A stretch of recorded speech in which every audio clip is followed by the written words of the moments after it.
పార్వతీ అమ్మవారు స్నానం చేస్తున్నప్పుడు ఆ వంటి మీద ఉన్న మకిలి ఏదైతే ఆ యొక్క నలుగుపిండి ఉందో దాంతో బొమ్మని తయారు చేశారు. వినాయకుడు అనేటువంటి నామాన్ని పెట్టారు, ద్వారం దగ్గర పెట్టారు. పరమేశ్వరుడు ఈ విషయం తెలీదు, త్రిశూలంతో శిరస్సుని ఖండింపజేశారు.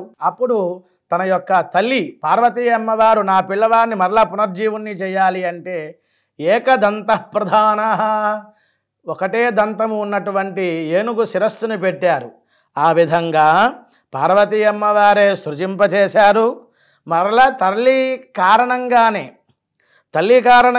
పునర్జీవితుడయ్యాడనమాట. భక్తుల యొక్క కష్టాలు తొలగించేటువంటి స్వామి. ఆయనకి ఎక్కువ పిండి పదార్థాలు, లడ్డూ జిలేబీ హల్వాలు అక్కరలేదు, బియ్య పుండ్రాళ్ళకే చెయ్యి చాచు.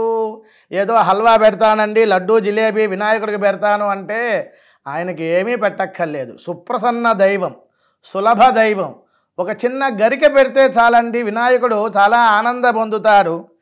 లడ్డూ జిలేబీ హల్వాలు అక్కరలేదు, బియ్య పుండ్రాళ్ళకే చెయ్యి చాచు. వలిపంపు పట్టు దువ్వుల వలే పని లేదు, పసుపు గోచీకే సంబరాలపడు. ముడుపు మూటలు పెట్టు పట్టుదల లేదు, పొట్టి గుంజీళ్ళకే పొంగిపోవు. కలికితురాయిలకే తగాదా లేదు, గరిక పూజకే తలకాయ నొగ్గు.